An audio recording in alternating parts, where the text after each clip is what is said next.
matin, bienvenue à la matinale. On est ensemble avec Stéphane Kéry. Quelle joie de vous retrouver pour un moment béni alors qu'on prie, on loue, on partage la parole de Dieu ensemble.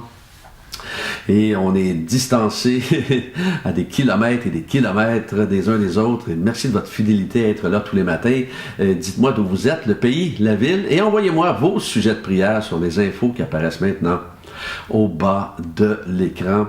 Alors, encore une fois, on démarre cette matinale avec ce merveilleux chant qui s'intitule « Seigneur, à quel autre la petite flèche pour les paroles du chant ». Seigneur, à quel autre irions-nous qu'à toi? Tu as les paroles de la vie éternelle, et nous avons cru, et nous avons connu que tu es le Christ, le Fils du Dieu vivant. Oh, encore une fois, Seigneur, à quel autre? Seigneur, à quel autre irions-nous qu'à toi? Tu as les paroles de la vie éternelle, et nous avons connu, et nous avons cru que tu es le Christ, le Fils du Dieu vivant, et nous avons cru, et nous avons connu que tu es le Christ, le Fils du Dieu vivant. Encore une fois, et nous avons cru, et nous avons connu que tu es le Christ. Oui, tu es le Christ. Oh oui, oui, tu es le Christ, le Fils du Dieu vivant.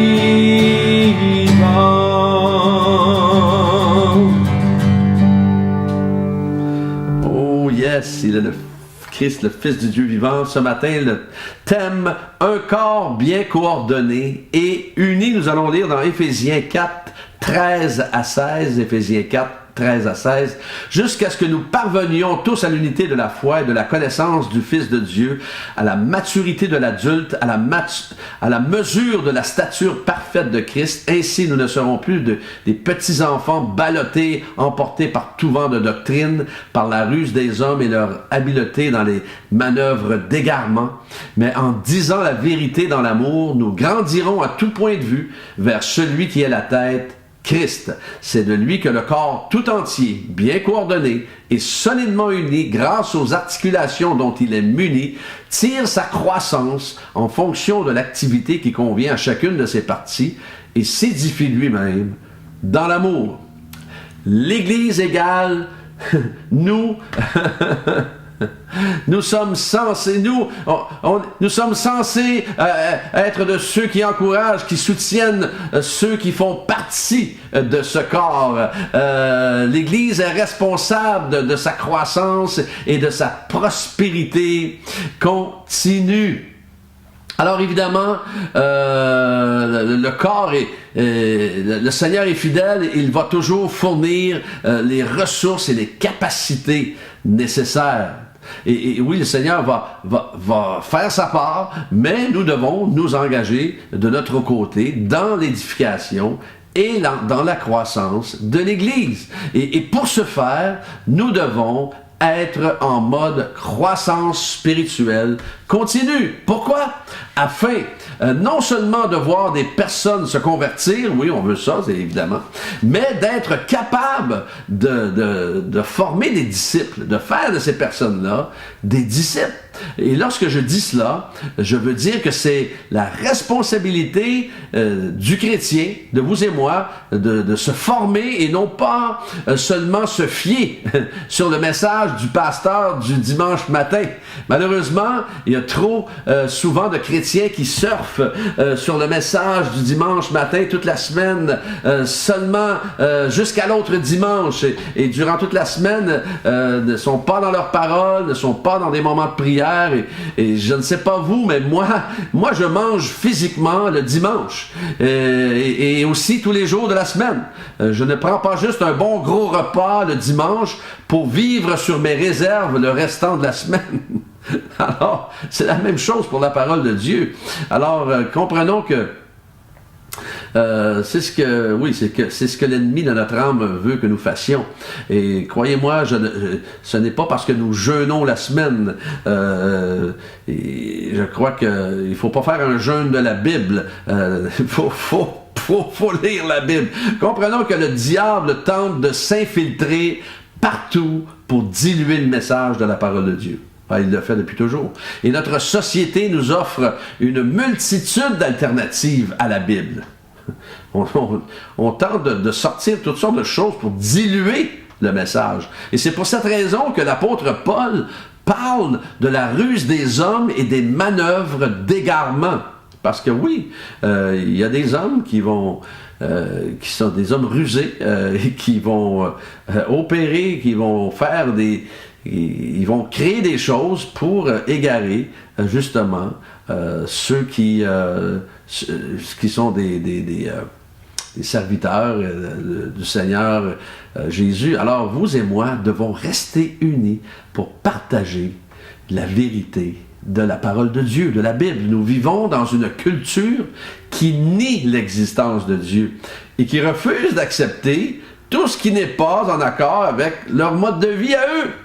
Évidemment, parce que ça les confronte. La parole de Dieu les confronte, la Bible les confronte. Et c'est dommage qu'on rejette un si beau message, un si bon message, et parce que, sous prétexte que ça ne va pas en fonction de leur mode de vie, qui est souvent, parfois, axé sur, justement, des choses qui ne sont pas nécessaires. Ça dit dans 1 Timothée 4.1, « Mais l'Esprit dit expressément que dans les derniers temps, certains abandonneront la foi pour s'attacher à des esprits trompeurs et à des doctrines de démons. » On le voit déjà. Des esprits trompeurs et des doctrines de démons, il y en a à profusion. Et c'est pour ça qu'il faut rester connecté. C'est pour ça qu'il faut rester près du cœur de Dieu. C'est pour cette raison qu'il faut rester connecté dans notre parole. Et comment cela est-il possible? Comment cela est-il possible de s'attacher à des esprits trompeurs et des doctrines de démons, bien en étant déconnecté de la vérité de la parole de Dieu, tout simplement? C'est pour cela que nous devons rester sincères dans la foi et attachés à la vérité. L'apôtre Paul met l'accent également, toujours dans notre texte de Éphésiens 4 ce matin, en mentionnant un corps tout entier, bien coordonné et solidement uni, grâce aux articulations dont il est muni, tire sa croissance en fonction de l'activité qui convient à chacune de ses parties. En voulant dire que vous et moi avons reçu différents talents. Nous avons reçu différentes habiletés et capacités que nous devons unir ensemble pour former un solide assemblage dans le service du corps de Christ, dans l'œuvre de Christ, et nous complétons les uns les autres comme un seul corps uni. Alors, nous devons être un corps bien coordonné et uni, et non un corps bien désordonné et divisé. Alors, ce matin, soyons, vous et moi, ensemble, un corps bien coordonné et uni, afin de toucher des âmes, afin de toucher des cœurs, afin que des gens puissent se convertir, mais aussi afin de faire des disciples. Lorsque Jésus a dit « Allez, faites des nations, des disciples, les baptisant au nom du Père, du Fils et du Saint-Esprit », c'est notre mandat. On ne veut pas seulement faire des convertis, mais des disciples, afin qu'ils puissent eux aussi servir avec les talents et les habiletés que Dieu leur a donnés. Alors, on va prier ce matin. Alléluia.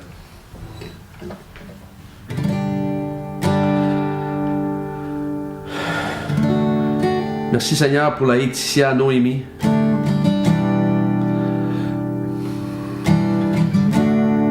Seigneur, merci de la toucher maintenant. Alors qu'elle fait une grosse dépression suite à des abus qu'elle a subis étant très jeune. Seigneur, merci de toucher Laetitia Noémie maintenant. Enveloppe-la de tes bras d'amour. Merci Seigneur Dieu de la combler de ta présence maintenant, de ta paix. Et délivre-la de ces mensonges de l'ennemi qui tente de la détruire, Seigneur. Enlève toute dépression maintenant. Et qu'elle puisse vivre une vie abondante en toi. Maintenant, dans le nom de Jésus, qu'elle reçoive par la puissance de ton Saint-Esprit. Merci pour Ophélie, qui vit également des souffrances psychologiques énormes, qui a des pensées suicidaires, Seigneur. Merci de la toucher maintenant. Merci de toucher Ophélie, de la visiter là où elle est. Et que, Seigneur, que toute pensée négative, que tout mensonge, tout trait enflammé de l'ennemi soit anéanti maintenant et que tu puisses, par ta paix, par ta main toute puissante, la saisir de la tête aux pieds maintenant. Bénis Ophélie, dans le nom de Jésus. Merci de poser ta main sur, Seigneur, sur une multitude de jeunes hommes et jeunes femmes en ce moment. Peut-être que nous connaissons nous aussi, qui ont ces pensées suicidaires, qui ont des soucis, problèmes psychologiques suite à cette pandémie, suite à l'avenir, suite, Seigneur, à cette incertitude, Seigneur, que cette société vit en ce moment. Mais avec toi, nous avons la certitude que peu importe ce qui arrive, nous allons être avec toi, dans ta présence éternellement. Et Seigneur, nous pouvons vivre une meilleure qualité de vie ici sur terre, Seigneur, en attendant ton retour, bien sûr. Merci du privilège que tu nous accordes de te connaître, Seigneur. Merci encore une fois pour mes frères et sœurs connectés ce matin. Dirige-les durant cette journée, comble-les, accompagne-les. Qu'ils reçoivent la portion que tu as pour eux aujourd'hui dans le nom de Jésus.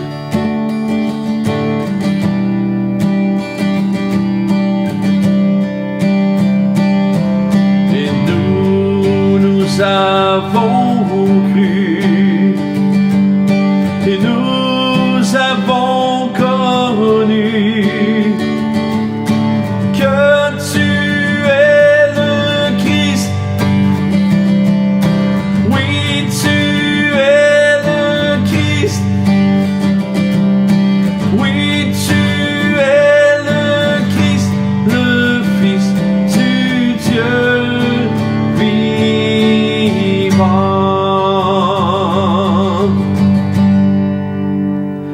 Que Dieu vous accompagne tout au long de cette journée. Soyez bénis et demain matin, Dieu voulant, on est ensemble.